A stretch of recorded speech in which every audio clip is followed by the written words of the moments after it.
right. Live there. We're live here. Welcome to Hypnosis Hero, at least the continuation of it. So tonight we've got a little bit of a special episode. We have, of course, a special hero for this week.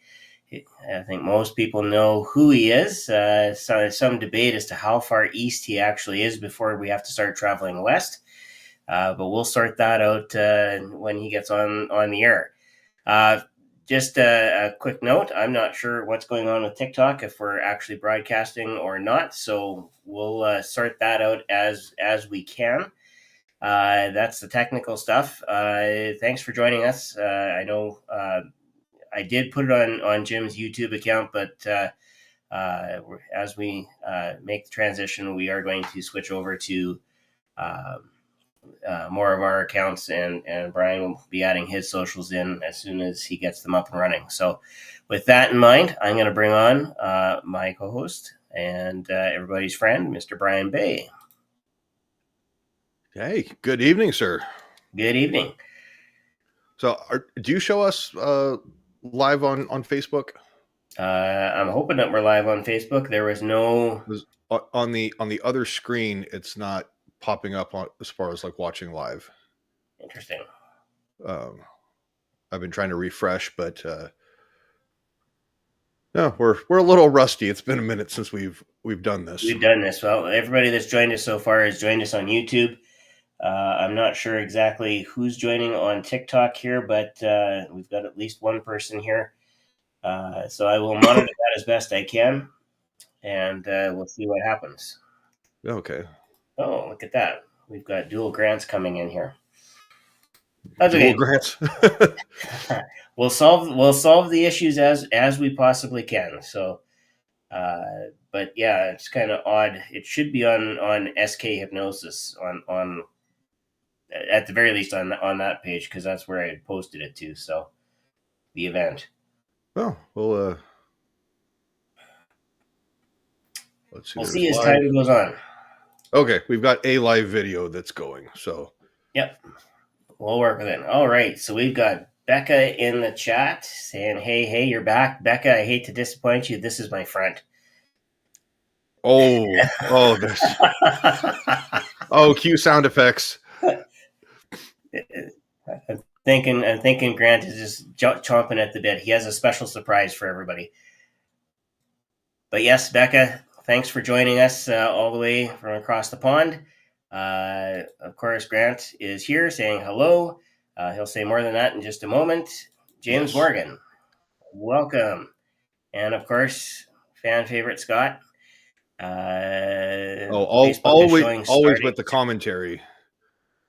Yep. All right. Well, I'll see if I can solve that while we work through the episode here. It's kind of odd that it's only saying started, because according to this, it's working. Actually, yeah, I see two people now connecting from Facebook. Here, I'm going to put a comment in the other event to.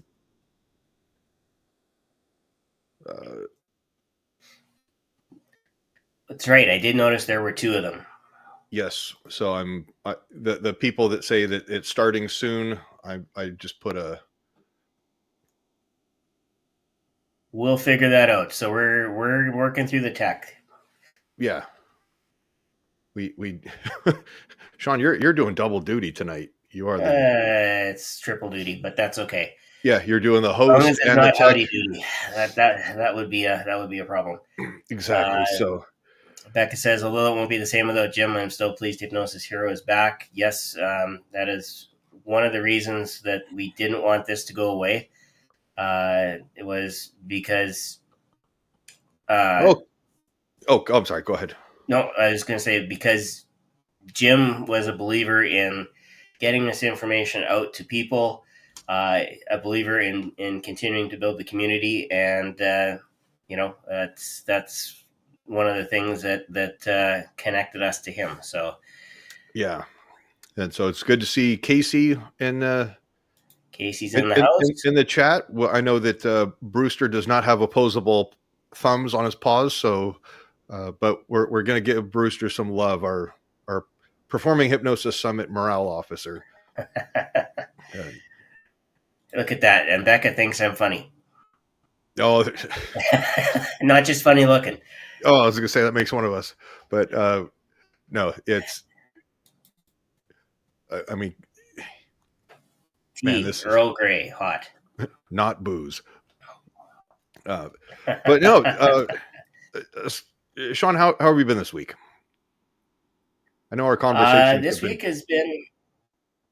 Yeah, well, this week has been cold. Like in Canada, in fact, last night it was down to minus 50 or thereabouts. Like it's minus 47 or something like that. So remind me where in the negative digits, Fahrenheit. Minus 40 and minus 40 are the same. Okay, and so it matters not. It's just effing cold. Yeah, Scott knows not to talk about the weather with me because it seems like we always seem to be just that much colder or that much what's the word I want to use? Just that much off what the freedom units would say, as Scott would say. Yeah. No, it's so I don't know. Should we bring a proper Englishman? Well, because I'm going to feel a little 2-on-1 where I've got, more British monarchy type stuff than American freedom, but we'll go with it. You see, you've got proper English, Canadian English, U.S. English. We'll figure it out. It's all English, right? When in doubt, we'll spit on it and push harder. But no, it's all right. Well played. Emotional damage. Oh, we've got all sorts of new stuff I'm coming out not here. Even, I have no control over this, folks. So this is all Grant. So welcome to the broadcast. I would expect nothing less. Yeah. Do you know what? It's cool. It's cool to be on in the middle of the morning. So I didn't know if I should stay up or set my alarm super early for this. So I managed to get smack in the middle. So I was nice and comfortable. And I thought, you know what? Get dressed and go back to the studio, go back to the office. And here I am. Oh, wow. Minimal traffic, yeah? No traffic, although there was some weird people doing some weird work. They looked like road workers doing construction work, but there was no van anywhere. It was just a person in high vis, which was just literally opening manhole covers. And I'm like, am I going to drive my car down a big hole? But no, I made it. All is well. No, good stuff. That was me last week.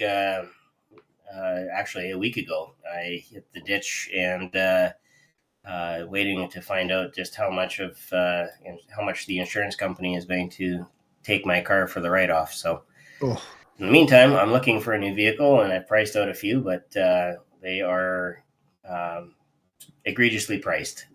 Hopefully yours is, reasonably repairable from what you told me, it was. In my mind, it would be reasonably repairable. I'll post some photos on my Facebook a little bit later on, but I want to get that settled and out of the way. But basically, when I hit the ditch, I was looking at the snow out the driver's side, so there was not a fucking word, Grant. I've had my fill of a car accident in the snow. It was a really awkward moment when Brian was driving and he's done the whole, no. If you lose traction, you just accelerate and everything's fine. Then we've done a 360 into oncoming traffic, then hit the snow. I thought my ass. I thought we were going to have to, those scenes when the plane crashes and people have to eat each other's body parts in order to survive in the mountains. Oh, you're sounding like Choi. I was going to say that's only in the mountains, Grant, but then I remembered, yes, you were in the mountains. We were in the mountains. And Brian is no Bear Grylls. So for proper context, we rotated a little over 180 degrees and we backed into some slushy snow and we all lived. We survived. That's all that matters. And we had a story to tell. Yeah. Choi's life flashed before her eyes and she thought we were going to just Wile E. Coyote up and over the barrier, several thousand feet down off the side, and so did I. but Grant and True, like, oh God, it's like James Bond, just calm, cool, collected. You were just kind of like, yep. Oh well, here we go. Okay. Like you just kind of went, oh whoa, hey, and that was about it. I think you either had resigned yourself that we were all going to die. Yep. Or you went, Brian's got good insurance. Listen, it's one of those, it's an adventure. Every time I come over there, something happens. And so it adds to that the stories that you can tell. And it's a great thing about speakers, you go through life and you kind of go, is there a story I can get from this? Can I use that as a metaphor further down the line? Or did Brian just deliberately try and kill me? And so you can put them all in a box. But now I think we can agree that I think Choi has some culpability here, because we were going back and forth, and I was like, Grant, I'm happy to let you give the opportunity to drive in some Pacific Northwest mountain snow. And she kept going, no, no, you're not going to do it. And I was like, this is what happened. You killed your husband's dream. I love the fact of it was very snowy. I was very impressed in how your vehicle handled the snow. And I'm like, I want to have a go. So I'm like, if you want me to drive, I will happily drive. But we didn't. But for the record, if we would have done, we wouldn't have crashed. That was that box truck that I was just like, God, we're going to get stuck behind this, because I knew that the 2 lanes right before we go into that hairpin turn, it was just going to go down to single lanes, and we were going to be very, very slow. But no, we got a couple of single finger waves from some people that we had passed, and here we are. The old saying, slow and steady wins the race. And I think that was very much, in that case, slow and steady would have won the race. But it looked cool. We had fun, and we had a story to tell.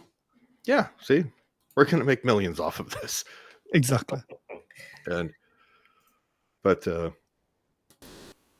I can only imagine you're sitting there going like, I guess I'm going to go see Jim, like, sooner than I expected. Well, I think silver lining. Jim's finger must have just pushed the back of the vehicle. That's what made it go out. So it's Jim's fault. Yeah. As if I had like a pineapple on pizza sticker or something, and he was like, not today, ISIS. Well, do you know what? I mean, you did have those upside down pineapple stickers on the back of your car. So, I mean, I don't know what that means. Hell I did.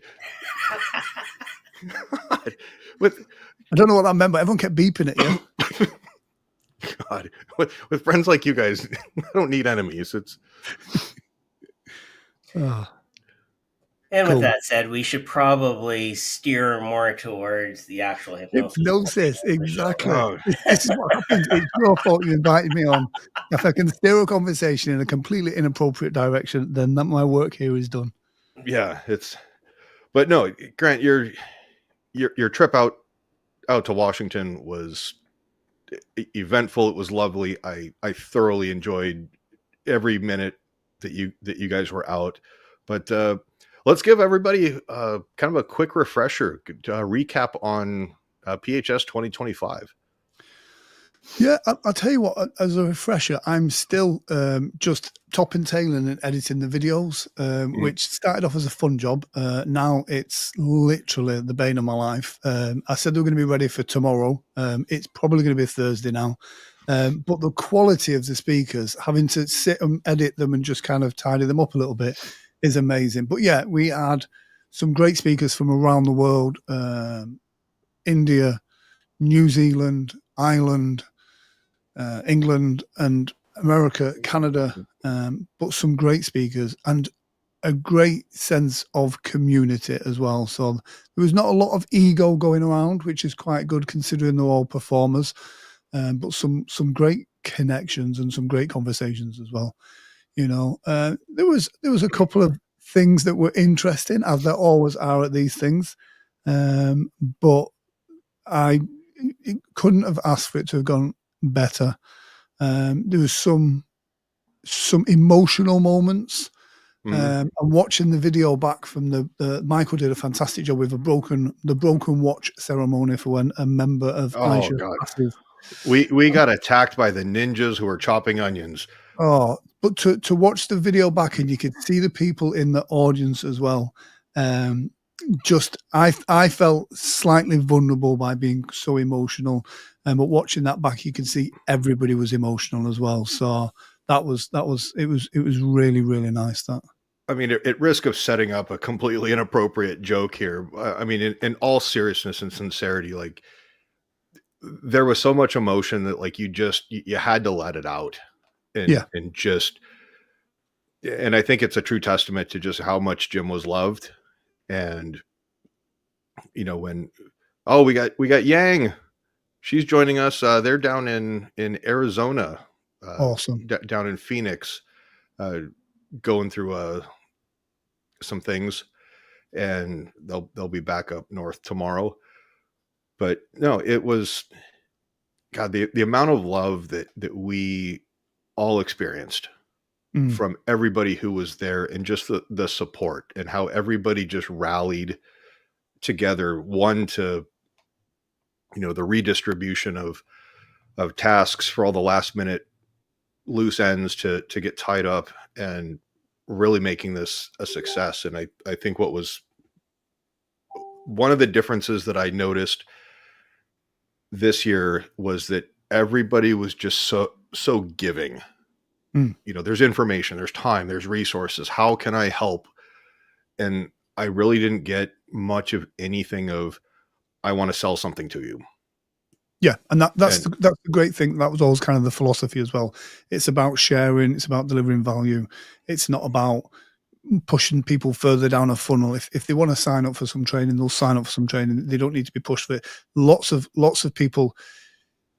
Terry is in the chat as well. Terry, absolutely great to have you here. Yes.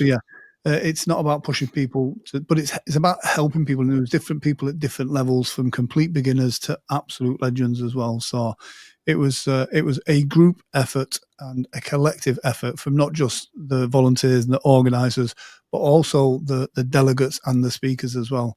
It really does have a great feel to it. And again, it's aimed at performers, and performers are slightly different. Hypnotherapists are fantastic. Don't get me wrong. I have friends that are hypnotherapists. I don't discriminate. But there's lots of conferences that specialize for those guys. PHS is about the performance side of things as well. So yes, there's some mindset stuff there. Yes, there's some, hypnosis stuff there. But then there is stuff about that. Performers have a very special kind of sense of, sensibilities sometimes. So I know as a performer, if I'm not on stage, it has a psychological effect on me as well. So it's nice to have a safe space where we can talk about that as well. So yeah. But I mean, it's not just an advert for PHS but the dates are now on the website. And 2026. Which you have that many days to get your tickets for next year. And which means you have much less, because book your airfare early and as soon as you can. In talking with Grant and Sean, kind of some of the stuff that the ideas that we're kicking around for next year, I think it's going to even be better than 2020 or 2024. This couple months ago or last month. And yes. I'm really, really excited. And to everybody who has reached out to me, who I've had conversation with, connected on Facebook, everybody's been absolutely wonderful. And I've thoroughly enjoyed all of our conversations. I was actually messaging back and forth with Tanya, Tiny Tanya, for those of you guys that were there. She's actually performing right now in Florida. So she was like, am I going to be able to watch afterwards? And so she'll, look for some comments there as well. Yeah. And again, it's great to meet people and make new friends, which is a great thing about all of these conferences. It's a great thing about a lot of the community online as well. The Performing Hypnosis Facebook group now, I think we're at 3.8 thousand members. And it's 90% positive. Becca says, I'm going to make it my plan to actually come out to Vegas next year. Yes, Becca, we've read this book before. You said the exact same thing last year. But Becca, when you come over, I'll hire a car. I'll drive you around just for your own safety. God, such a dick. I did absolutely zero driving in Las Vegas. Yeah. I mean, I also didn't hyperextend my middle finger either. So some of good. those drivers out there were just nuts. I think that's the same anywhere in the world, though. There's lots of people, especially now, that are very stressed, that need to be somewhere for whether it be work commitments, family commitments, but lots of people have put lots of pressure on themselves to be places, and they are the main character in their life.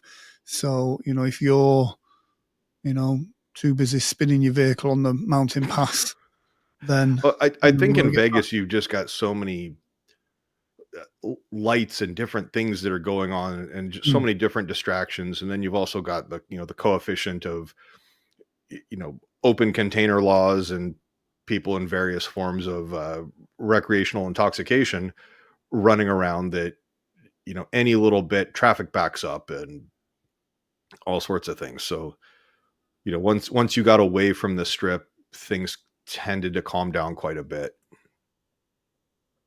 Yeah, I do like the hustle and bustle of it, though. I know for our ride over to Kevin's show, that was the Friday night. That horrific accident. There was an accident, and so we spent about an extra half hour skirting around trying to get there on time, which we did actually make it on time. But I think they shut down Interstate 15. They did, yeah. So those things happen, and you got to kind of plan for them as best you can. So yeah, and let's see. Becca says that she's gutted she didn't come this year. Becca, as much as I give you grief and a hard time for not coming out,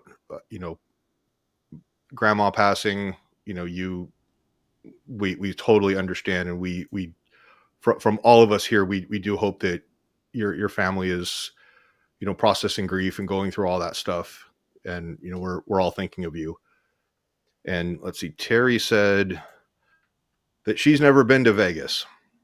Well, Terry, January next year is your opportunity to change that. Do you know what? It's as a Brit, I traveled a lot. I went east a lot. It was a long time before I went to America, because of the cultural difference isn't that much. So if you go to Thailand, Singapore, Asia, Vietnam, the cultural difference is massive, and it fascinates me. I never ventured. Really? Well, I never ventured to the States until about, I don't know, 2017 was my first time that I went over, and Vegas never appealed to me until I went, and then it like washes over you, and once you get past the neons, it's amazing, and it has culture, it has history, it has some really interesting parts to it. So yeah, and I think Vegas is a lot of avoiding the touristy garbage. You don't have to go get a t-shirt and a magnet at every single little shop. You don't have to. Moderation. I mean, a lot of Vegas is designed specifically to separate you from your money. Exactly. But I mean, what was it? I got a little bit of culture. I learned that going for a mooch is proper English for just going for a walk or wandering around. Just a mooch, yeah, going for a mooch. Speaking of going for a mooch, Olga is in the chat as well. Olga, it was fantastic to meet you. Yeah, that would kind of recap that, how she came to find us. That was like, well, I don't know, pilgrimage, and she can tell the story. But yeah, it was nice that she just turned up on the door and was welcomed with open arms, and and hopefully had a great experience. Which is what we want for everybody. Yeah, Olga sounded like she, everything that I saw, she was super engaged, volunteered for, demonstrations and things like that. And I mean, for someone to just be like, I got it in my mind that, drive from Northern California and just point it towards Vegas and show up. And I happen to see this sign here. Can I join and participate? she really made the most of it. Yeah. And do you know what? I think sometimes it's as grown-ups, we don't listen to our intuition sometimes. And I think we should do that more often. Sometimes our heart tells us we've got to do something and go somewhere. Then we've got to do something and go somewhere. Mm-hmm. Yes, Beggar, we should teach him weird British sayings though as well. So we can tell him it's like a proper British saying. We should team up on this. Tell him it's a proper British saying and it not actually be. It can be like really offending people and not know. Just remember, you guys have to come to Washington too. That's true. That's true. But no, I'm like, please don't get me arrested. And, I mean, I think it won't take much if I come over to England. Well, I mean, I'll be the first on the phone to the police. Warning them in advance. Are you sure you want to let them clear customs? But it's a great experience and a great story that you go away with. Oh, see if we can try and get you. What do they call it? See if we can get you rubber gloved at the airport. Rubber gloved? Oh, just what did I tell you? Like, have them use 2 fingers so you get a second opinion. But no. So So PHS 2026. That's it. Bring it back on track, Brian. I'll say when the ADHD kid is like, okay, here, I'll be the rational mind. Like, we're in trouble. But Gold Coast Hotel in Las Vegas, we were directly across the street from the Palms. And there's a magical, wonderful Walgreens that really helped us out a couple of times. Well, that's one of the good things about it as well. And again, it's not a sales pitch, but it's in a great location as a casino, but you don't have to spend a fortune if you don't want to. So you can go across to Walgreens, get all your groceries, get your snacks, get your water, get all your bits, fill your fridge. Everything's good. You don't have to spend a fortune. And that's one of the things that we love about it. It's also you in Vegas in kind of January, early February, which means everything, you're not in the height of season. So everything's not going to cost you a fortune. And the weather's just perfect, nice and sunny. Not red hot, it's a little bit cool on the evening, but it was absolutely perfect. It was a little crisp in the the one night that we went out, kind of as a group mooch out to the Bellagio, and it was probably your mid to upper 30s, and there were people ice cold beer, and I'm like, no, but aside from just a little crisp in the evenings, the weather was just wonderful for me. Yeah. And so that's cool. So that was PHS. And again, the recordings will be going live in the next couple of days. Do check out the website and the Facebook group where there'll be an announcement for that as well. But last year's recordings were great. This year's recordings are phenomenal. We had 2 great cameras. We've got fantastic audio. I'll be honest, because I'm a control freak, the rooms that I weren't in, I was worried that the camera work wouldn't be great. Watching it back, I take my hat off. The camera work was great. So it's you're welcome. Yeah, exactly. Oh ye of little faith. Well, at least you remembered to turn it on this time, Brian. Yes. Oh, that cut deep. Yes. Oh God. Great point, that Olga, as well. The mini stages.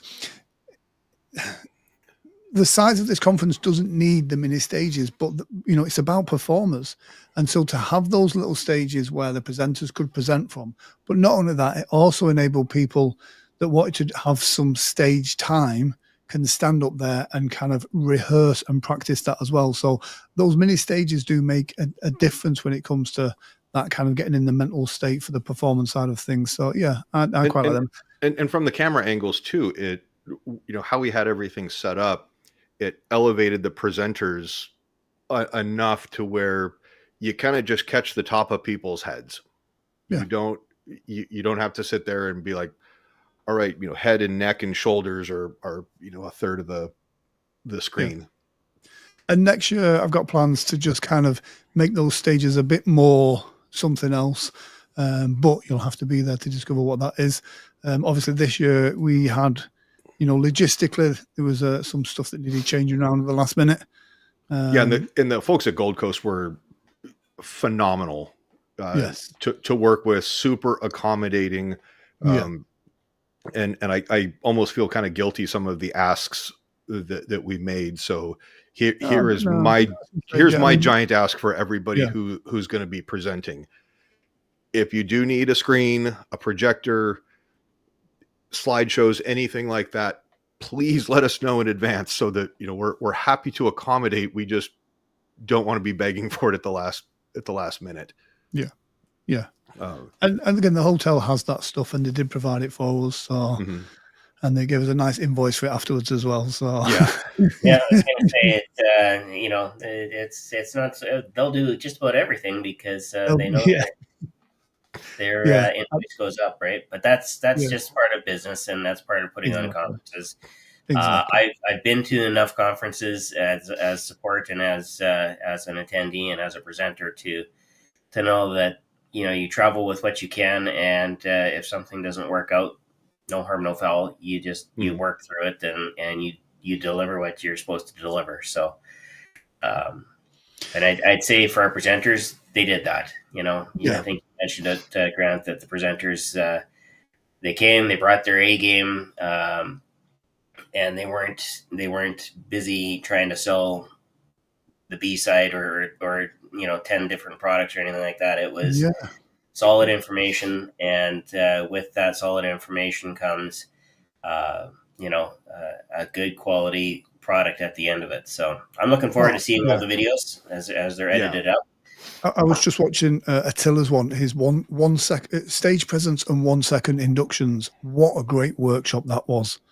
And seeing the video footage of people just being put down was impressive. So it was some really great stuff there. Awesome. Translation from British to English: put down means rapidly induced. Yes. I understood what he said. I feared that other people did too. But I'm looking at my notes here. Grant, you. Yeah, we made notes today. Yeah. Wow. Wow. No, you've actually got a speaking engagement coming up. Heartlands. Yes. Yes. Oh, yeah. Heartlands, another great conference. This is in St. Louis. William puts a fantastic conference together here. This is its 10th year. Terry Stokes is going to be doing the show on this one as well, so that's going to be really interesting. Heartlands is one of the few hypnotherapy conferences that has a very strong stage track there as well, so lots of stage hypnotists go there. So I've got a couple of talks at this one on the stage hypnosis side of things and one on live streaming side of things as well. But again, a great conference with lots of cool people there as well. And it's interesting that some of the performers go out and do shows on the Saturday night themselves and then come back. And there's always and Tracy Harden, who's fantastic, is part of the welcoming committee. And so you get back to the hotel or the conference center at whatever time in the morning. I think my first time I got back at probably 6 o'clock in the morning, and they'd stayed up all night to welcome the stage hypnotist back. And they've got pom-poms and cheerleaders and everything. It's absolutely fantastic. But some great speakers on there as well. Steve Woods, a fellow Brit who specialises in hypnosis for golf, he's coming over as well. I believe he's going to be speaking there. And so it's a really good conference. I'm looking forward to that one. Note for next year, Brian needs pom-poms. Yes. Okay. Yes. Next year we need some red and black PHS pom-poms. There we go. And then when we shake them, we'll sit there and be Kevin. We should bring the pom poms to Kevin's show. We may never get invited you back. You wouldn't be the first person to get thrown out of Kevin's show. One of the things that you reminded me of when you mentioned Terry was doing the keynote there. He and I had a picture together, and I know I'm on the video from last year. In costume. in costume. But he and I took a picture together. So if anybody has that picture of us standing side by side, Superman and the Captain, I need it. That's the one picture I didn't get from that year. I'll have a look. I'm sure I've seen that somewhere as well. Of the two of you guys in costume. In uniform. Uniform. I'm sorry. It says Starfleet uniform. So if you're going to be dressed as the captain, does that mean Brian's going to be the cheerleader? You do not want to see that outfit. and Casey says that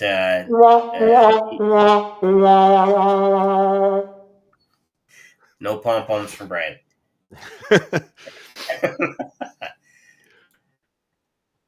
All right. Casey also is talking about the conference. Best to come home to a cheering crowd.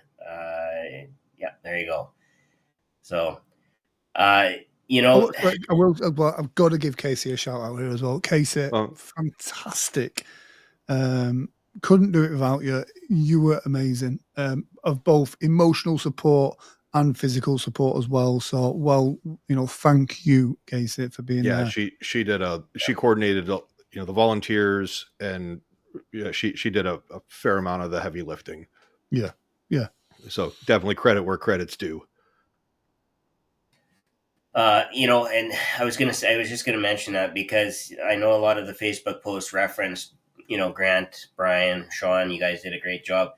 But in reality, there were so many other people that either pitched in to lend a hand or came in right when we needed them to work things out. And that goes back to, Richard Cole, Casey, definitely, Michael DeShalit. We had Michael DeShalit, of course, Kevin Lapine.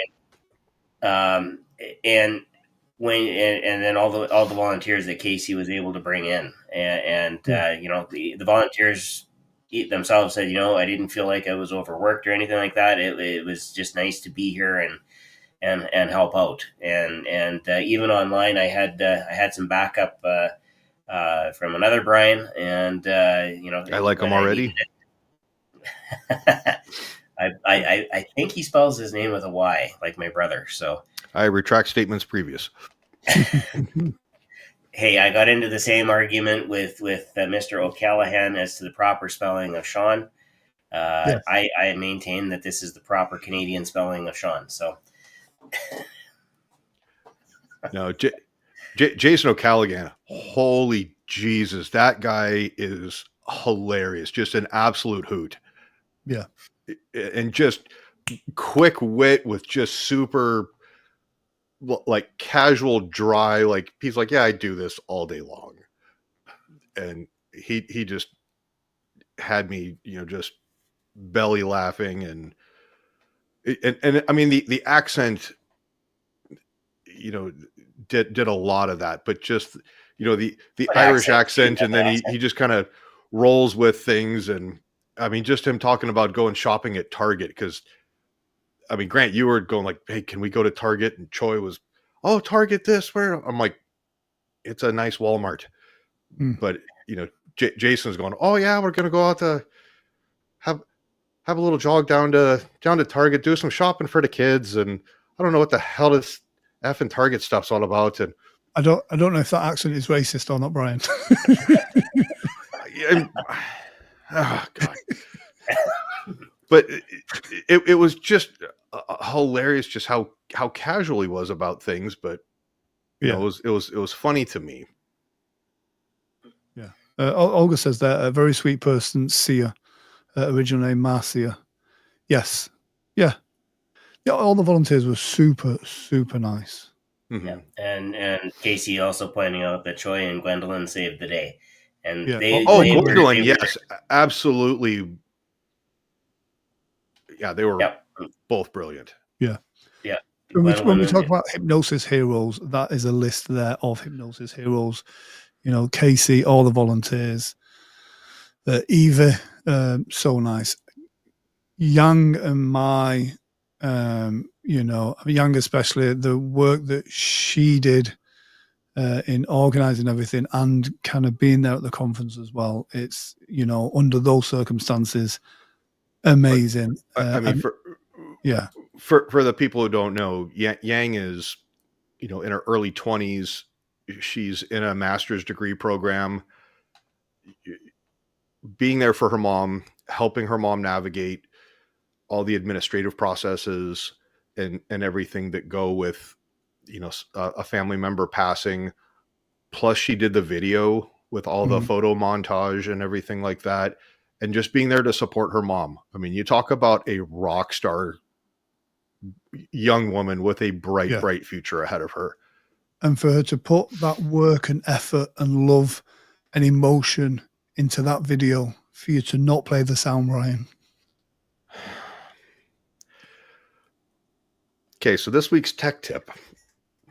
When somebody says, hey, do you want me to connect the sound to the projector? They're talking about the sound that comes out of the projector to the big venue speakers, not... Yeah, so sometimes, things get lost in translation. That's okay. I thought Dale was... That's why I'm here. That's how we can all understand appropriate English, because you've got British English, you got Canadian English that kind of bridges the gap between British and American English. In my defense, I was speaking to a former Marine that had not had all of his crayons that day, and I was thinking that he was asking, do we need to plug something, extra audio cables from the computer to the projector? And I was like, oh no, the HDMI cable will take care of it. And then afterwards he goes, well, I asked you. And so I'm going to take the hit on that one. Yeah. But you know what? No worries. Apart from that, everything went as, well, I was like, wait, let me go on, Grant, to tell us. It went as smoothly as it could. Exactly. It was a fantastic service. So just answering Becca's question there, which says, is Target like a big Asda or the big Tesco's? Yeah, it's like the big Tesco's. It's where you go for the big shop. So yeah. Wait, Tesco. Okay. I had, well, I mean, your proper British accent, it sounded like something else. Oh, no, Tesco is one of our big supermarkets, which is like a corner store for you guys. Mm-hmm. And Asda is Walmart's. Oh, metric version? Oh, well, it's the same company. Okay. So, Grant, tell us about Cabela's. Your trip to the big outdoor store. No, that was really cool. I wanted to buy everything and bring it home, but our Lord won't permit that.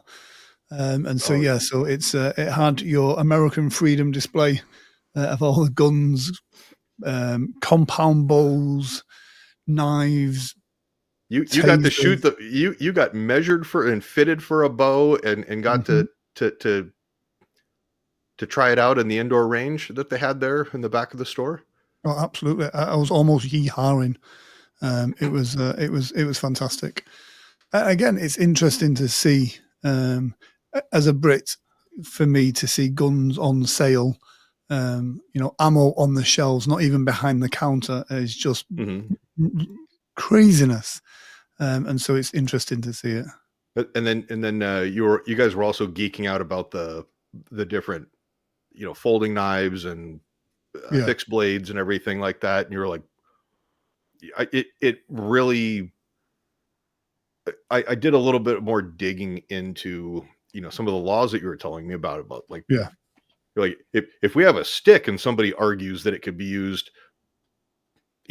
offensively or even in self-defense, that could get you locked up. And I'm going like, geez, that is nuts.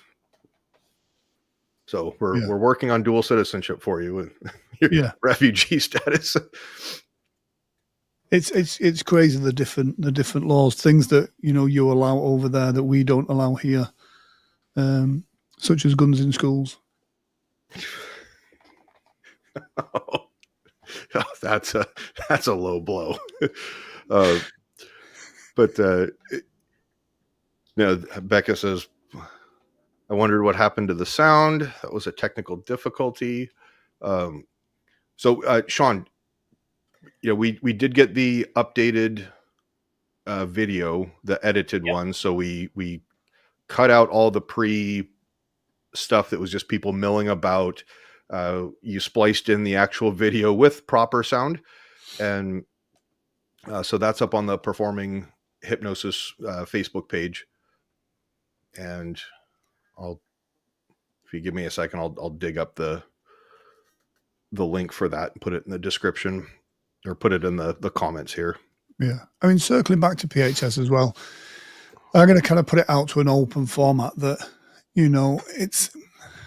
it'd be nice for next year to have a guiding theme of it. So I know some of the conferences talk about the future of hypnosis. So Michigan talks about the future of hypnosis, which is fantastic. So it'd be interesting to get some inspiration of ideas of not a strict theme that we can only talk about this, but like, a guide. I know one of the things that's very prominent at the moment is the females that are doing such great work in stage hypnosis and performance hypnosis. So whether we kind of guide it that way or we guide it more, and just have an idea of areas where we can steer the conference so we can tackle different topics.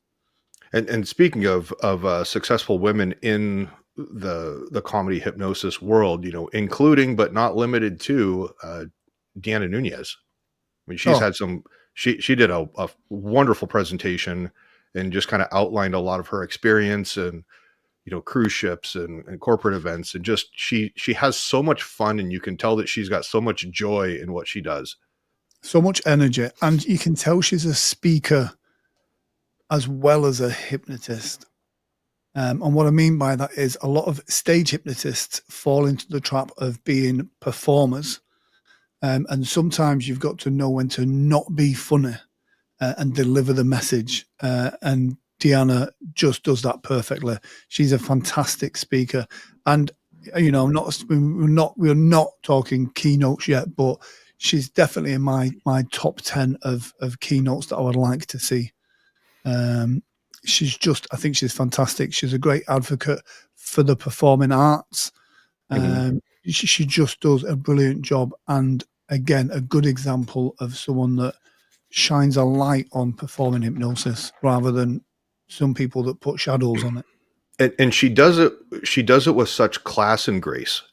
Yes. And it was more of a, she doesn't take the, here, let me crash through this glass ceiling, or I pounded my way through all of this stuff. And, like that she's angry about it. It was more of a, look, here's what I'm doing. I'm having fun, and let me motivate, let me inspire. How can I help other women who, are reluctant? How can I help you see, realize your gift, that you have something positive to share with this world? And how can I assist you in achieving your success, which I think is the epitome of, what's the word I'm looking for? You want to edify and uplift people. Absolutely. And that's what it's always got to be about. The whole thing of competition happens at the bottom, collaboration happens at the top is absolutely true. And the problem is especially in the performance world, a lot of people are in their own lanes for so long that they're not looking what other people are doing. And it can be a lonely place. So getting a place where people can share and they're happy to share. There is no scarcity for shows. And so when people can share, everybody does better for it. And what I liked about PHS, it was more of a, when I say a tribal mindset, it was, how do we all figure out how each of us can succeed? Because each one of us wants everyone else to eat and eat well. And, yes. and we're open to having, we can always make a bigger table to include more people. Well, I think that's a big part of it, right? Is knowing that there are so many more people who are aspiring to be on the stage performing hypnosis, or public speaking and doing hypnosis. I think the growth factor for PHS over the next few years is going to be absolutely phenomenal. You're right, Brian. I think the more we popularize what we do, the more we all benefit. And it's getting a lot of different viewpoints and different eyes on how does the collective view one person, so that we can help that person find their niche, or what's a character or a role or an angle that they can have that truly does fit them naturally and organically. Yeah, there was a great post put in the group, the Performing Hypnosis group, by Scott McFall, and basically he was saying, don't try and book your first show. Book a block of shows, because if you do your first, how that goes is going to determine, how you are going to be as a performer. And I thought that was a great tip. And I think that's the good thing about, this is it's giving those tips that help people not just do their first show, but become a proper performer, so they can deliver a good show and do the profession good.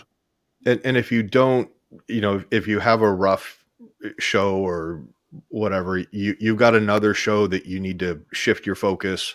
Exactly. Versus dwelling on, oh my God, I had this rough show, I suck, I can't do this. And now you're going to go hide back to what's comfortable, which is doing nothing.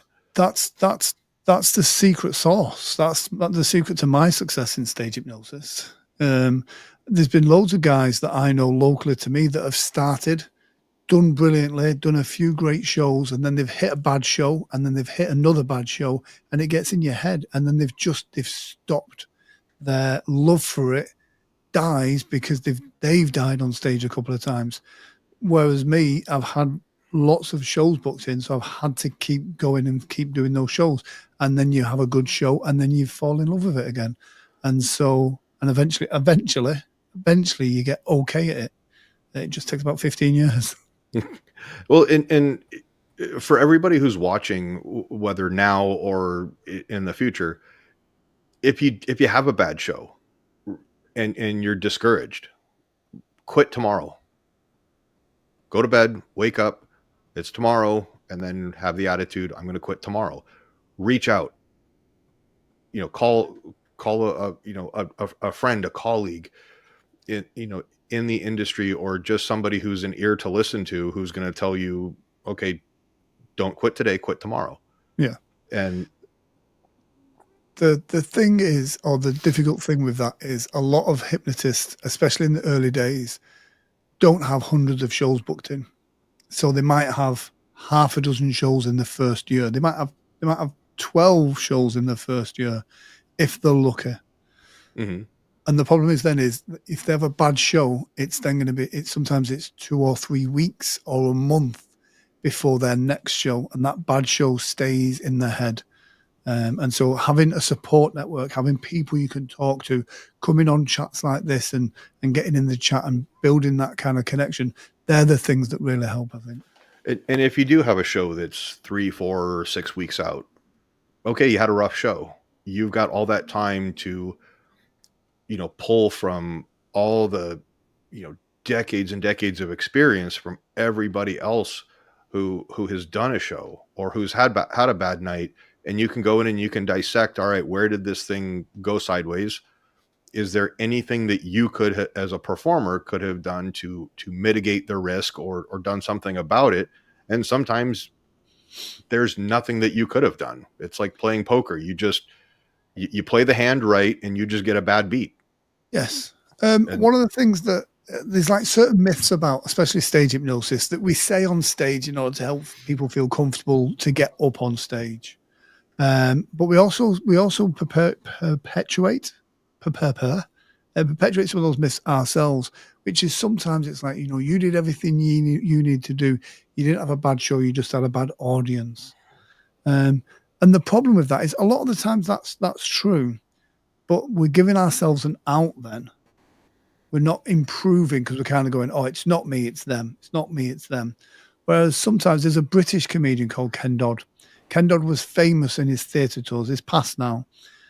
He was famous in his theatre tours that he would not let you leave. The theatre doors were locked and nobody left until everybody laughed. And he would stay on stage for a long time, and he would literally fire jokes in all parts of the audience to find ones that make you laugh. As performers, that's what we've got to do as well. We've not got to go, this is my sense of humor, this is this. We've got to kind of go, how can I make sure I reach everybody in the room? How can I improve? How can I get better? And when we give ourselves that out sometimes of going, oh, it was just a bad audience, I did everything I should have done, but it just didn't work that night, it wasn't right. And like I say, I've said that myself hundreds of times, but you know, there is humor that can connect with those people. There is things I can do to connect with those people. So sometimes when we have an out, we take it and then we don't improve by that. So if you've got a mentor, and I believe everybody should have a mentor in this industry, look for people, not just your trainer. Your trainer and your mentor might not be the same person. Your mentor is someone that is either doing the work that you want to be doing, or is successful in some way, shape, or form that you can learn from. The person that trains you, I know some terrible hypnotists that are fantastic trainers, and I know some fantastic trainers that are just not good hypnotists, if you know what I mean. But find a mentor, someone that's doing that work, someone that can coach you, someone that you can ring up when you've had a bad show, someone that you can ring up before you're about to do a theatre show or something different. Have someone that can hold you accountable as well, so that when you do tell yourself, oh, they just weren't right, it wasn't the right sense of humor, that they can call you out in it and go, BS. Did you do this? Could you have done this? If your jokes weren't working, then you're not reading the room right. And don't get me wrong, when you get to the stage of being on Saturday Night Live and hundreds of thousands of people see your comedy, then you can stick to your script and who you are. But for the majority of shows we do, we've got to go to them and bring them to us. Sorry, I can get my soapbox sometimes. No, there's an aspect of also managing your own expectations. You know, you get people on Saturday Night Live. Half the people love it. Half the people go, this was crap. You're not going to please all of the people all of the time. But if you do the right things, you're respectful, you keep people safe, and you maintain, you know, your level of integrity and ethics, you know, do the right thing at the right place at the right time. Exactly. And the money will take care of itself. Do good work, do no harm, entertain the people. Done. And answer your phone. Yeah. I see. I can't subscribe to that. I'm the worst person in the world for answering my phone. I do not answer my phone. My phone doesn't. I have no notifications on there.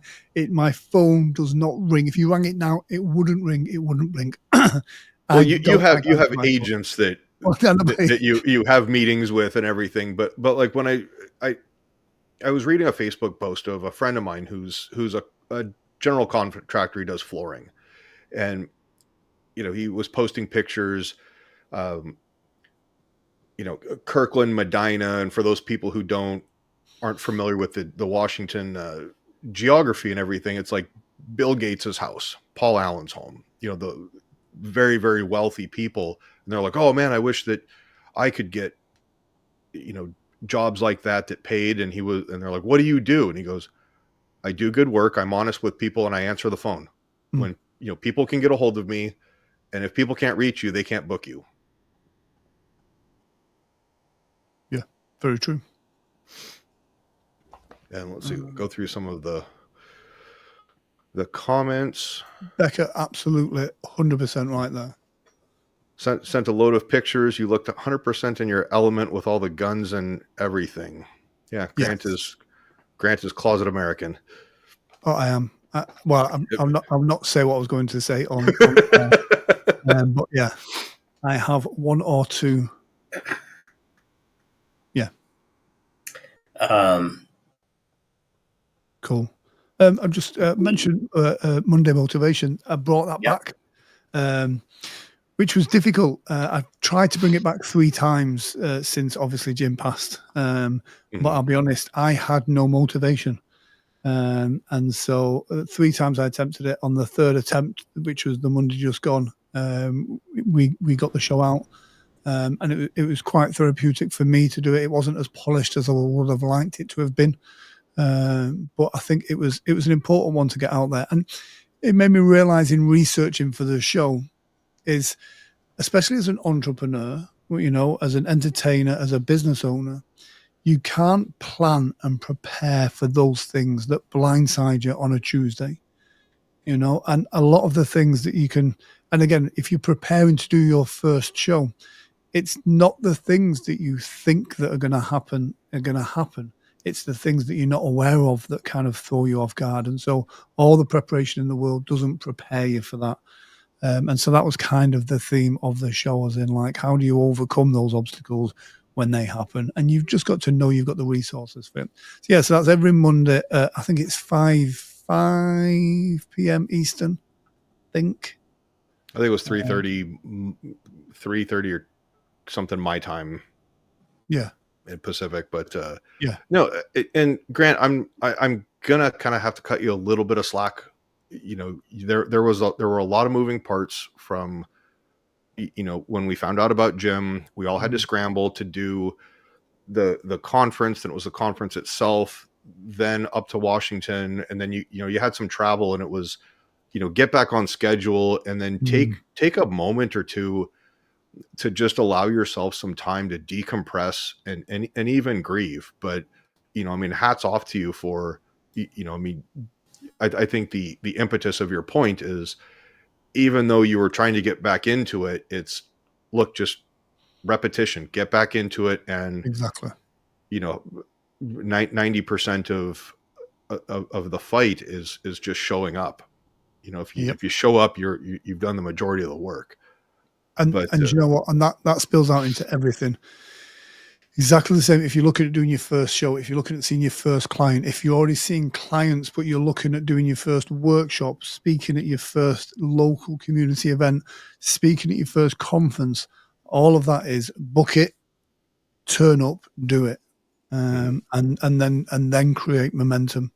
So Monday Motivation, I jumped in there through a comment, and I could tell as soon as you looked down off screen that you got the little smirk on your face. You did a thing. Oh, I mean, not to have you strip on camera, but don't worry. It's just his coat again. There we go. So that's my damn I'm pretty tattoo. So that was big shout out to brother Keith Bailey with Anvil Tattoo out of Marysville, Washington. He really did a solid, kind of stepped in, you know, very short notice. You know, everything kind of worked out that he had availability, but I'll definitely get you know, a link in the comments here. Yeah. You know, did you say you were getting a butterfly tattoo on your lower back, Brian? Not as far as you know. It's a daisy flower. I mean, I don't know what you're talking about. Live, laugh, love. Right underneath an upside down pineapple. Yeah, exactly. Inspired by Scott King. That's what we're going to do. We've got to hypnotize Brian into getting an upside down pineapple tattoo. No, that's a criminal act. God, listen, Grant is no longer in charge of planning things. But actually, speaking of planning things, guys, for those that are looking at coming out to PHS 2026, what type of activities do you guys want to do? And I would encourage you fly in on a Tuesday or Wednesday. It's usually cheaper airfare. You'll have a couple of days to adjust to the time zone, shake off any jet lag, get things in order, go wander around a little bit. And then also, if you want to stay afterwards, you know, don't try to beat all the traffic out of town on Sunday when everything is, you know, pretty expensive. The thing is as well, and this is the same for all conferences, and especially PHS, because we do kind of put a schedule of stuff like social elements on the calendar as well. But don't, and I used to do this, I'd be like, right, the conference is on the Thursday, so I'll fly in Wednesday, sleep Wednesday night, get up Thursday morning, I'm at the conference. Conference finishes on Sunday, Monday, I'm back on a plane going somewhere else. You're going to be exhausted. Flying a couple of days beforehand, go enjoy some of the sites, go spend some time, do some touristy stuff, get your bearings. There's people going to be around anyway. We've got there'll be pre-conference workshops. So you can, if you want to speak to the team, you can do. You can get your bearings. You can find out where you are. Find your little base. That's going to be my corner where I'm going to sit all weekend. But then you're not burnt out as well. So it's very easy to get kind of conference burnout. And you also have time to just interact with other people. Yeah. Because we get going in the mornings. The Friday, Saturday, Sunday go very quickly. Yeah. All of a sudden you're it's like, okay, you look down at your watch, it's 8:00 in the morning. Okay, Grant needs another latte. And then you turn around, it's 1:15. Grant's had 3 more lattes. Yeah. On his way to his next latte. And then you go, okay, we're wrapping up. Let's get dinner. And then you blink a couple of times. You're in deep conversation with somebody, having a blast at the bar. And, not even that alcohol is involved. You're just in conversation. You look down and you go, Jesus, it's 2:00 in the morning, and 6:30 is going to come fast. Somebody mentioned it in the feedback, and I thought it was really great. And a lot of conferences can be quite alcohol heavy. Yeah. And it wasn't. And I really liked that. The fact of, if you wanted to have a drink, you can have a drink, but it wasn't like, let's get drunk. And, there was not a heavy kind of, and I don't know why that is. I'm not a massive drinker. And I know a few people, and I think it's more common now for people not to be drinkers. But it just seemed that, there wasn't a heavy push on the drink side of things, which I was quite pleased about, because it meant in the morning people were fairly fresh when it came to the conference again. So that was a good thing. Yeah, I wasn't terribly fresh. That was just pure lack of sleep. I was running on caffeine and hopes and dreams. Yeah, well, and some people were so fresh they were up quite early and having holding court at the Denny's across the street because they want a breakfast. Well, it's becoming a thing that now. So I think the 3:00 Denny's Club, which is My experience with Denny's was far different than your guys's.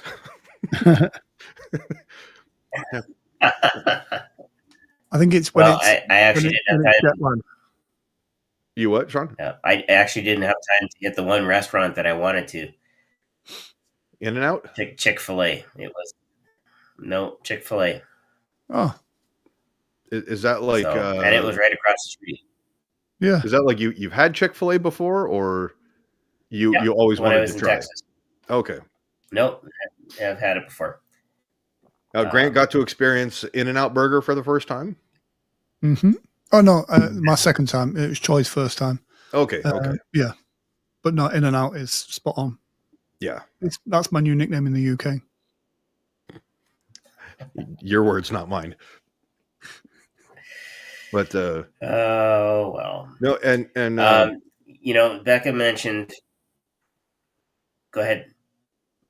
Last comment to you, Brent. Oh, last comment to me. Circling back on keeping in communication with people that were at the conference and having just lovely conversations. I spent a fair amount of time on a video chat today with Tom Silver, and you want to talk about a legend. That guy is so gracious with his time. Yeah. And, but he did want me to send both Shawn, you and Grant, well wishes, and, he sends his regards. Awesome. And again, Tom, so a legend, and just sharing of his time, his energy. It's absolutely fantastic. A lovely guy. Yeah. Yeah. He put on a clinic when he was presenting, just again speaks to the knowledge that we have accessible to us. So yeah. Becca made a comment here about loving pineapple pizza, and so that brings up friend or frenemy. I think I think Becca was trying to encourage Brian to get a pineapple pizza tattoo, which I think he should as well, actually. Yes, but as we all know, Brian and I don't really do pineapple on pizza. I may have to unfriend Becca in self-defense if she keeps talking that way. Terroristic threats. So we should play friend or frenemy. For those of you that are still with us, Grant Saunders, we're going to give them exactly 1 minute to place their votes as to whether you are a friend or a frenemy. If you are a friend, pineapple does not belong on pizza. And if you're a frenemy, we still love you, but you're wrong.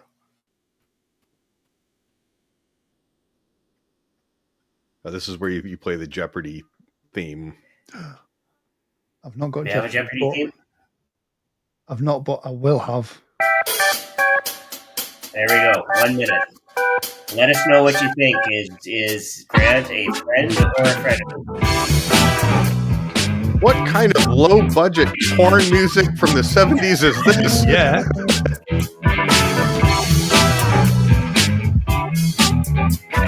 Definitely from the 70s. People did a lot of drugs back then. Yeah.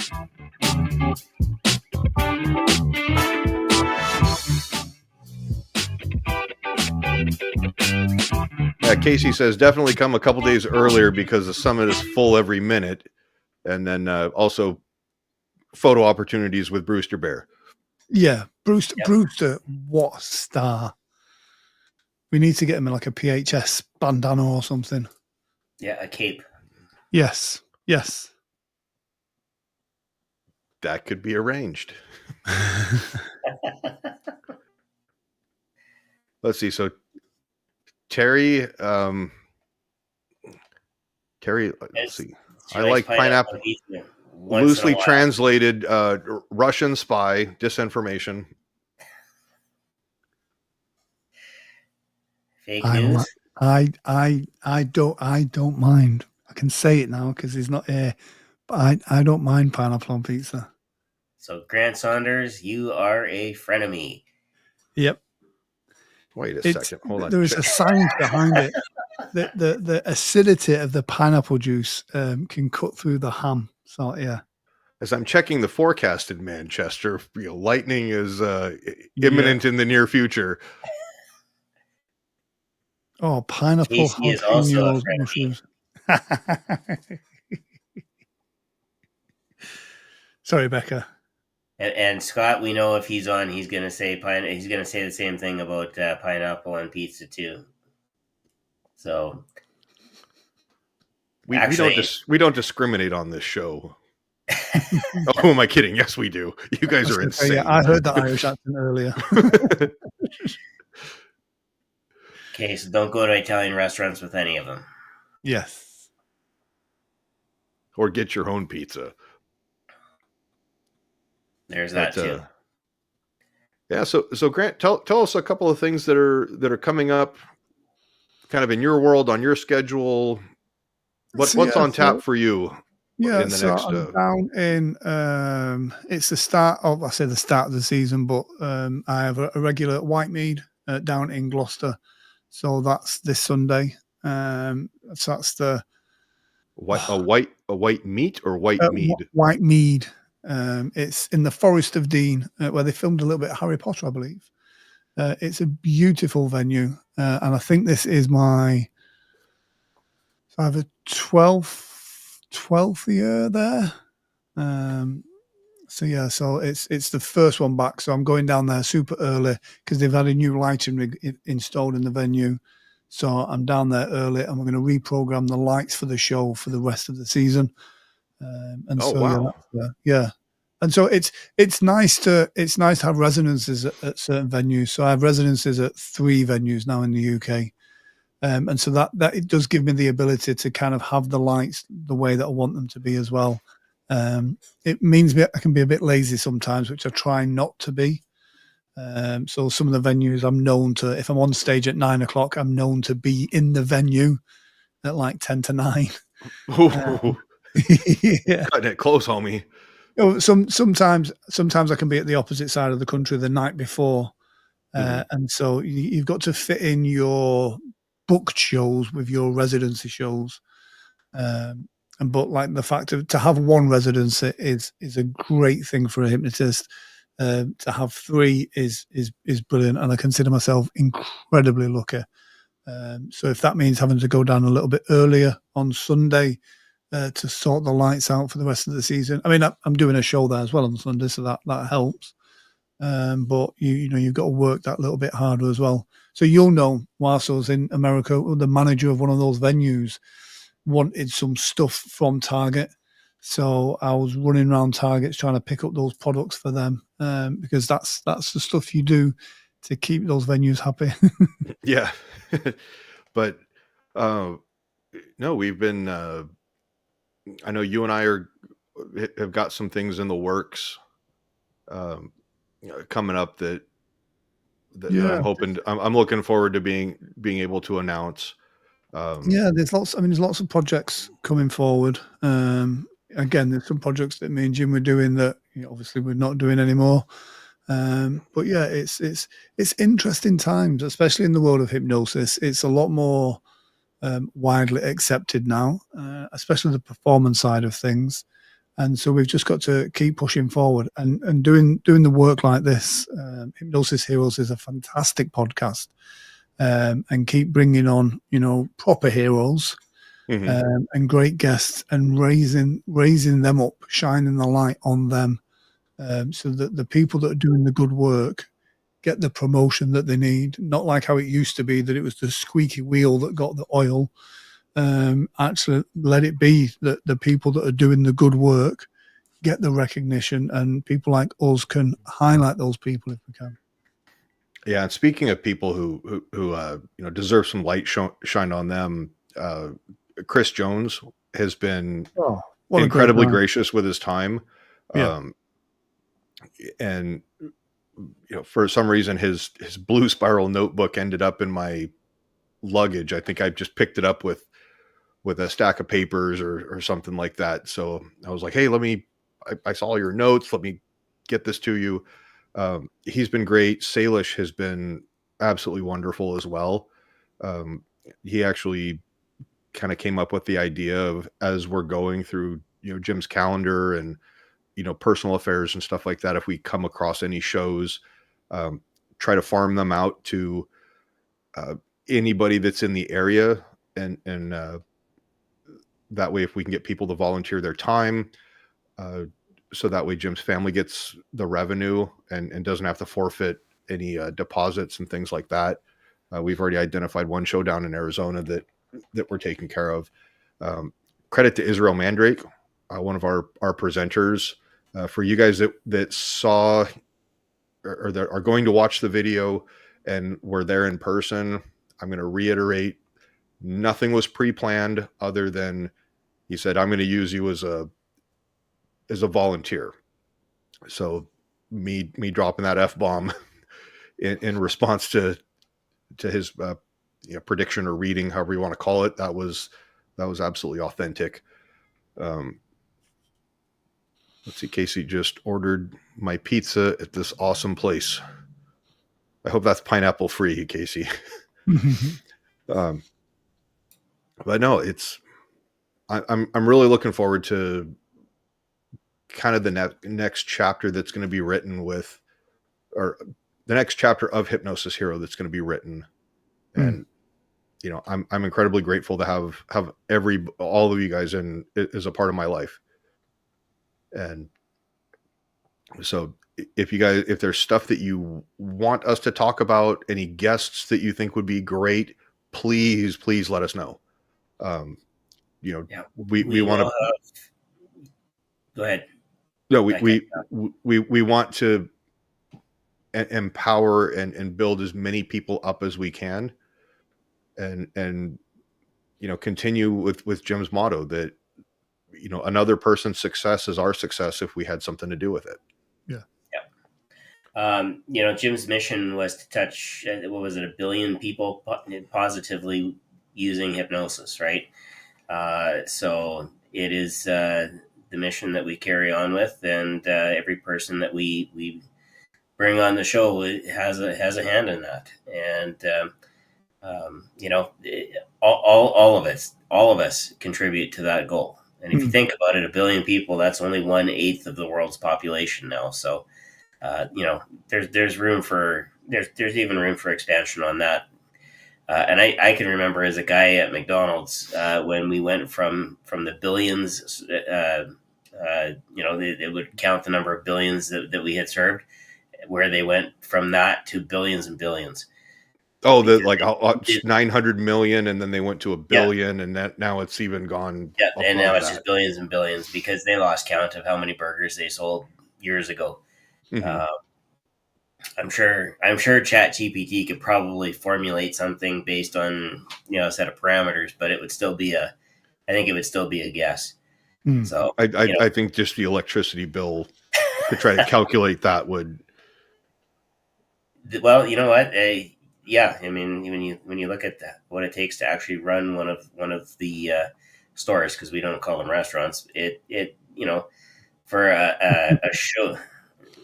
Casey says her pizza is bougie, no pineapple here. Well, that's good. We saved you, Casey. We saved you. Bougie is Colorado Vale for vegetarian. No, I was going to say classy and other adjectives as well. Yeah. A restaurant that grosses $5 million, I think, was probably our best year back in the early 90s, late 80s, early 90s. And the take home on that was about $500,000. So when you think about the inputs that have to go into it and things to go right, to make the restaurant flow, it's a lot of work, but it's also you're influencing the lives of a lot of people too. So yeah, keep up the good work. Yeah. All of that said, we normally end off with a short hypnosis session. Grant, do you have something that you want to jump in with? Yeah, we can do something short and sweet. So guys, that's me. Again, your words, not mine. So guys, we're going to start calling you Captain Fun Size. Captain, that's a whole different show. That's right. That might be worthy of Grant's musical interlude there. Yes, it would. Yeah, it would. If we're going to do go on. Yeah, no, I was just going to say, for those of you that are listening after the fact and listening on audio, because we will eventually get these out on Spotify as full episodes. So don't listen while you're driving or moving around. I actually had somebody, when I was doing hypnosis a demo on TikTok, I mistakenly joked and said, don't be chopping vegetables. And she said, well, that's what I'm doing right now. I'm cooking. I said, well, maybe don't listen to what's gonna follow here. But hit pause, and when you're not having something that requires your full attention, come back to that. We'll be here. Yeah. And if there's any reason why you shouldn't be experiencing hypnosis, then please do not take part. Use your common sense. If some mind-altering experience is going to kind of flip you over the edge, then please do not take part. Yep, 100%. Or just use your imagination. So, Grant, what's kind of the theme that folks can expect? I'm going to hypnotize them into giving them a desire to send me all their money via PayPal. No, I'm not. Fair enough. I keep telling people we can't do that, Grant. Oh, sorry. I mean, that trip to Belize for us is not going to take care of itself. So we'll just do a quick kind of guided visualization thing. Which has it's a weird little thing that I discovered. It's quite commonplace now, but the CIA did some research into remote viewing and hypnosis and all sorts of stuff. It was the basis of the film The Men Who Stare at Goats. These documents have quite recently been declassified within that process. there's a language pattern that is really quite interesting that was used for military personnel for pain relief, which uses visualization. But this is also, through some little experiments, has been discovered recently that can help you when you're thinking about things as well. So not so much about just taking the pain away from a certain area, but maybe there's a pain in a emotional area or psychological area or memory where you can take that pain away as well, or an emotional blockage. So we're going to kind of look at kind of just doing that, of just a quick guided trance, get rid of that block from that thing that you know you should be doing that you're probably not, the work that you're avoiding, and just enable you to go forward. So we'll just do that. So kind of an anti-procrastination. Listen, if procrastination is your thing, then use it for procrastination. So, I mean, I'm the world's best procrastinator. So I think my procrastination is my superpower, because I need that pressure in order to make me do the work. So if I've not got the pressure, I don't do the work. So, but it's managing my expectations when it comes to my procrastination. And so it's finding that balance. So wherever you are, whatever it is that you are doing, make yourself as comfortable as you possibly can for the next few minutes. You can close your eyes, you can watch the screen, you can touch the screen if you want to, do whatever it is that you need to do in order to experience this the best way.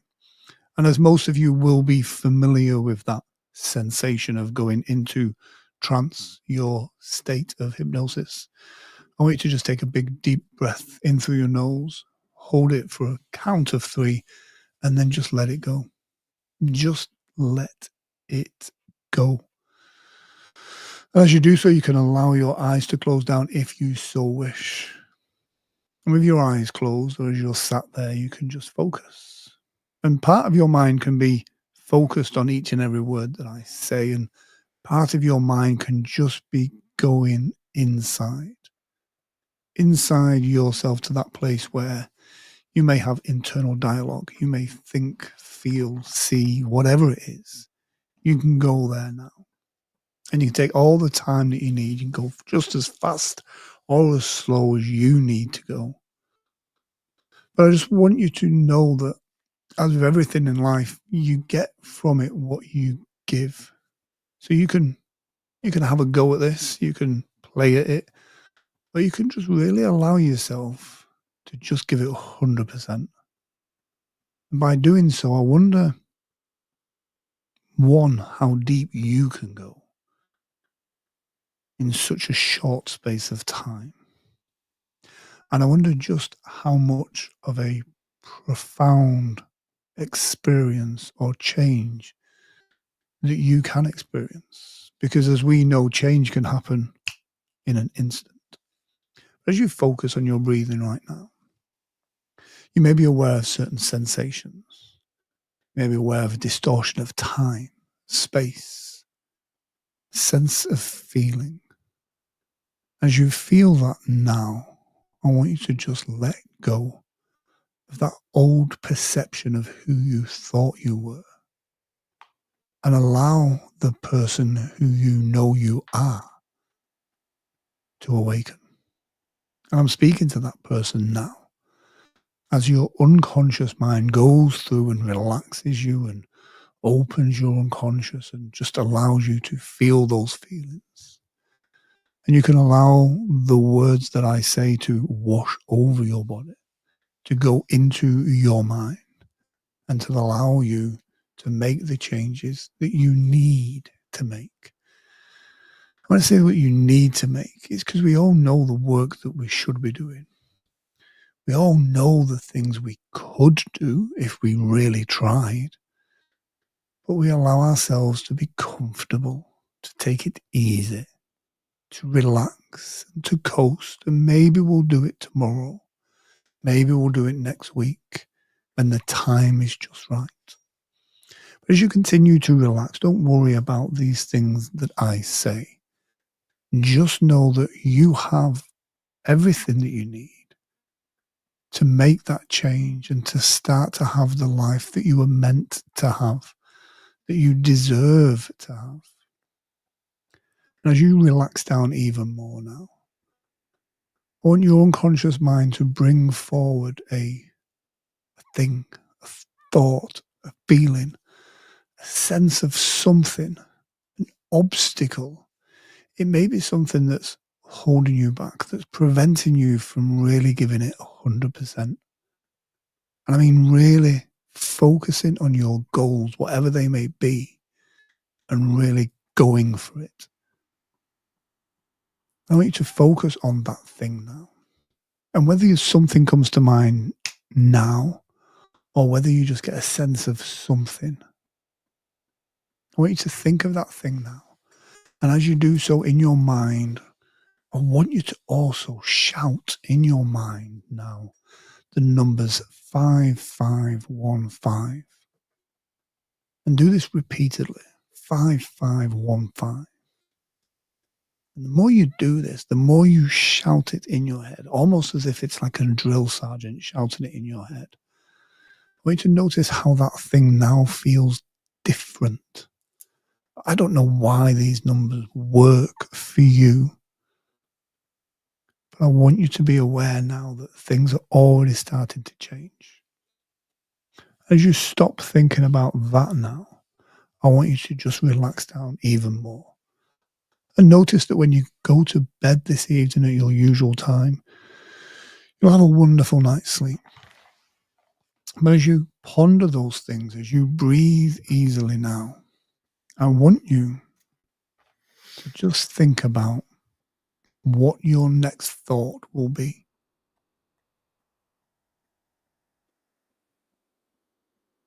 As you try and find that thought, notice the stillness in your mind now.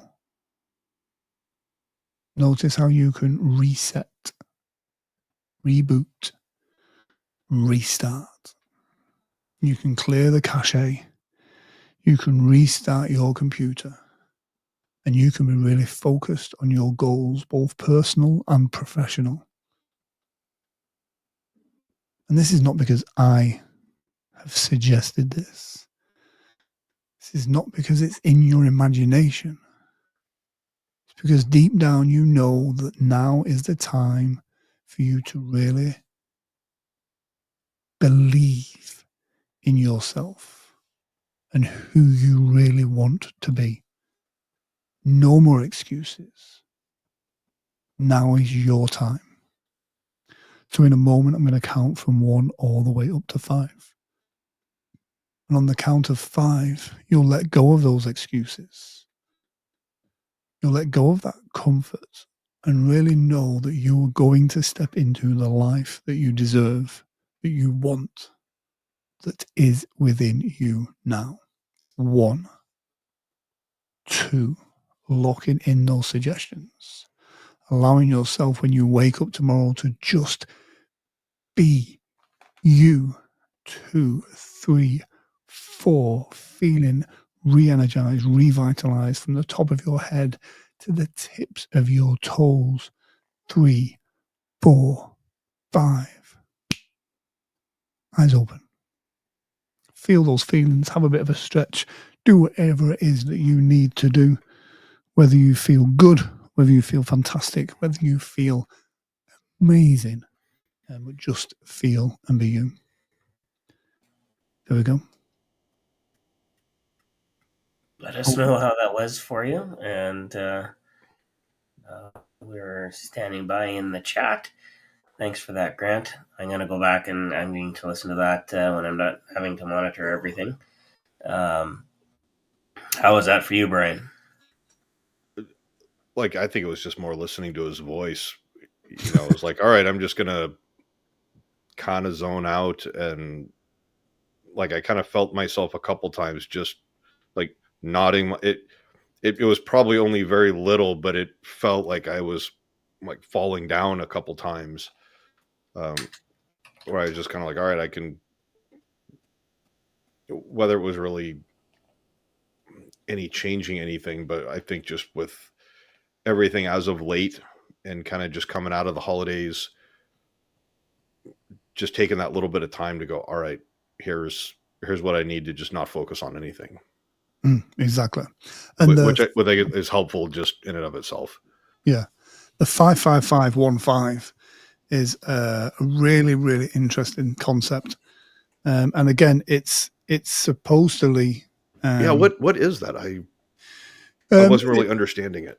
The CIA did some tests through remote viewing and all sorts of stuff. So you get yourself into a relaxed state, and then if you have got a pain in your knee, in your shoulder, if you've had an injury, as soldiers often do, in the field where they don't necessarily have access to painkillers, it was said that if they focused their breathing, got themselves into a meditative state, and then just shouted the phrase 55515, that it just lowered the pain. And it's again, it's a real. I'll send you the documents over. It's really fascinating. Oh yeah, I was discussing it as a document on a live stream when I did the Sunday sessions before it was Monday Motivation, and a travel agent that I know was telling the story to her mother, who had back pain and had had back pain for years. And I got an email off them a couple of days later saying, I was just telling my mum about the story. And when she did the 555, her back pain just went down to a super nice, manageable level. Because like I've talked to, I've got a lot of friends that are in law enforcement, and, they talk about when you're going into a stressful situation, or, even in training, and then even times in the military where it was like, okay, we're going to go, do a hit or whatever. You start to do the tactical breathing, which is deliberately inhale through your nose, exhale through your mouth, get that blood or get that oxygen saturation up as high as you can, so that you don't begin to get tunnel vision or hyperfixation. And it also just allows you to focus on something minimal while still, while not taking your attention off of the task at hand. Well, no, this is like I say, it's the film is The Men Who Stare at Goats is the dramatization of this, but this was when the CIA were doing research into remote viewing, into psychics, into all of that stuff, into hypnosis, what could be done, mind control, all of that stuff. So it's the documents have just recently been declassified. I'm just trying to find the actual name of it now. That wasn't the stuff like the MK Ultra. No. Okay. But this is round about the same time as the MK Ultra. But this was again, the main focus on this was remote viewing. They wanted to be able to, if it was possible, for spies to effectively go check out some Russian nuclear power plants, etc. Whether you believe in all of that woo-woo or not is one thing. What's interesting for me is this was where the CIA was spending money researching this stuff. And this is what they came out with. So it's kind of like, for me, that's really interesting. And so, so I do try and incorporate that on a much deeper level with clients when I see clients, because I want them to have that resource that they can call upon, which is just something you can do in your own time as well. Yeah, that was Project Gateway, wasn't it? That's the one, Project Gateway.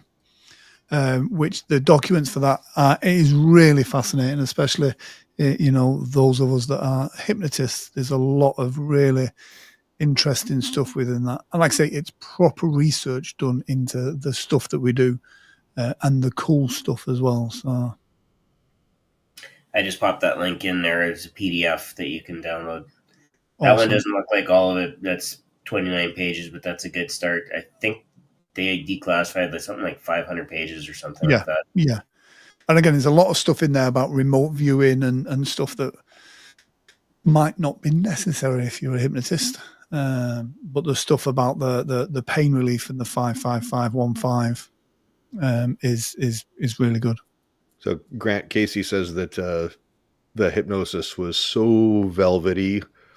So that's going to be your new adult film name is English Velvet. I'll be English Velvet. Sean's the fun size captain. Oh, sorry, Captain Fun Size. It's like the world's worst boy band. There's a One Direction reference in there that. Since none of us can sing, that's probably accurate. Yes. Yeah. Yes. We need a lead singer. We do. I'll play 1, the 2, 3, triangle. not it. Casey looks like she could sing. You know what? Like, come to think of it, I can get on board with that. I definitely think you're onto something. Yeah. So Casey says, yeah, the Monroe Institute started that. Yes, it is the Monroe Institute. And awesome. And Olga says still in the vibes. Awesome. And Olga, are you back in Northern California, or are you? I know Mount Shasta is a beautiful, beautiful area, or are you still out traveling around?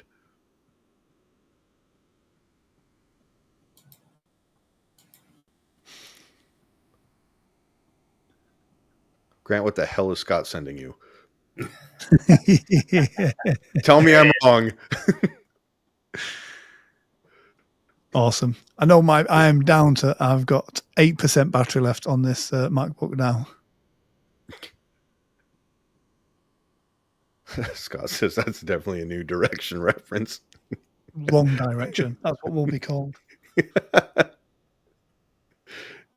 There's a direction and we'll follow it, right?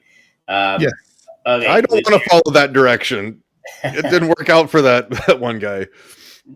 No, that's why you have a captain. That's why there's orders.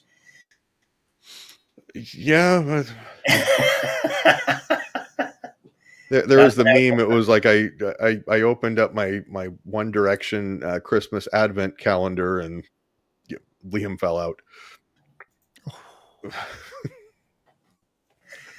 Facebook's words, not mine. Oh yeah, Shasta's getting. Yeah, Olga says definitely some snow up there. Yep, I could see that. Olga, definitely do drive safe and stay warm. Yes, for sure. And Allegra says, "Rest in peace, Jim." Absolutely. Yes.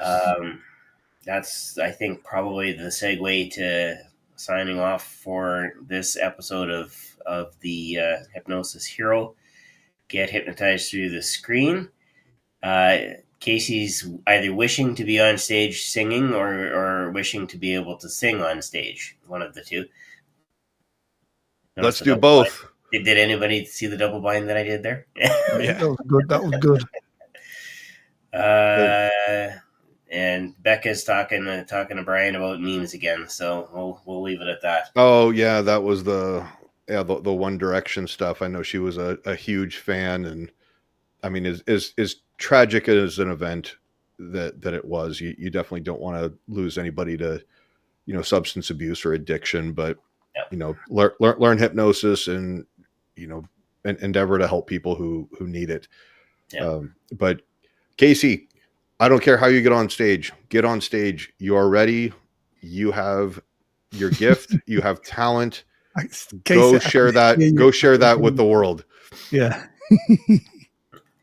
All right, just so everybody knows what's going to happen, Brian and I are going to be on in a couple of weeks. We are going to be reaching out to everybody who was scheduled to join the Hypnosis Hero prior to Jim's departure. So we will connect with them, reschedule them as fast as we can, and in a couple of weeks we will be back on the air. And looks like Tuesdays seem to be we'll experiment with Tuesdays. Yep, we'll stay on Tuesdays for the next little while, and then if things don't work, we'll adjust accordingly. And if you have feedback, feel free to message one of us. I know most of us are friends on Facebook or YouTube or whatever. Feel free to shoot us. We take requests within reason. Shoot us a message. We'll take a look at it. And like Brian said earlier as well, if you know somebody who would be an excellent hypnosis hero for a broadcast, please mention the broadcast to them and have them get in touch with us. We would love to be able to. And if there's anything that any of the people from the conference, if you're just starting out, you know, that doesn't, however we can help out. Yeah. And you know, we've had lots of people on the broadcast that were just starting out as well in over the last couple of years. So if you are just starting out, that doesn't disqualify you. Mm. You know, to come talk about where you're at, where things are going, and or just tell us your story, how you stumbled, and you know, fell into hypnosis. If that motivates somebody to say, hey, you know what, I can do that too, and you're the catalyst that gets somebody to take that first step. That's going to be awesome. Yeah. And let's see, we've got screen's acting up. I don't know what I did. Becca says she's looking forward to it. Casey says send some good juju to everybody in Vail.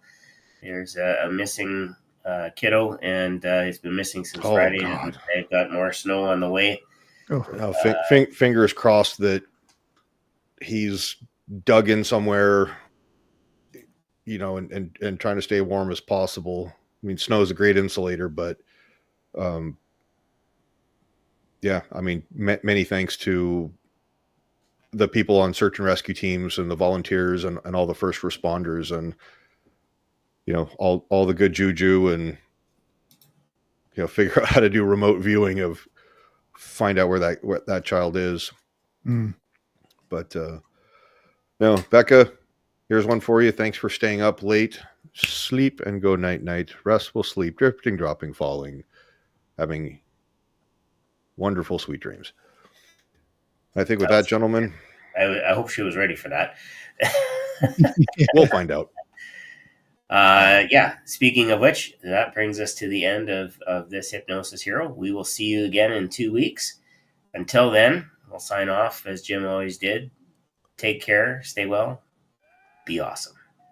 Good night, Stay free, everybody. Good night, everybody.